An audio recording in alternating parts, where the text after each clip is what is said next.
વલસાડના Vithalapur police station હદના જાલીસણા ગામમાં Shivam plaza સ્થિત શ્રવણ કુવારના પાનના ગલ્લા ઉપર નિવૃત્ત એરફોર્સ જવાન વિષ્ણુ નિરંજન શર્માએ એક રાઉન્ડ ફાયરિંગ કર્યું।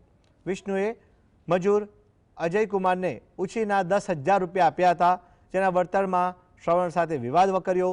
પૈસાની લેતી દેતીમાં માથાકૂટમાં વિષ્ણુએ પોતાની લાયસન્સવાળી પિસ્તોલથી ફાયરિંગ કર્યું।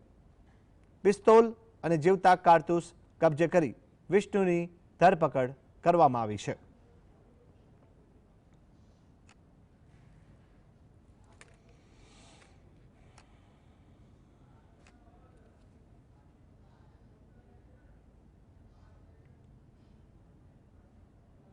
અજયકુમાર નામના મજૂરને ઉછીના 10,000 રૂપિયા આપ્યા હતા। જે અજયકુમાર છે તે પૈસા ચૂકવતા નથી, સમયસર પૈસા ચૂકવતા નથી, એટલે સદર ગુનાના આરોપી વિષ્ણુ શર્મા છે તેઓ અવારનવાર ભોગ બનનાર શ્રવણકુમાર સરગરાને પ્રેશર કરી અને પૈસા કઢાવવા માટે દબાણ કરતા હતા। એક દિવસ 11 તારીખે રાત્રે આસપાસ સદર બાબતે બોલાચાલી ઉગ્ર થતાં જે વિષ્ણુ નિરંજન શર્મા છે એટલે કે આરોપી, તેમના દ્વારા એક રાઉન્ડ ફાયર કરી અને ભોગ બનનાર શ્રવણકુમાર પર એક રાઉન્ડ ફાયર કરવામાં આવે છે।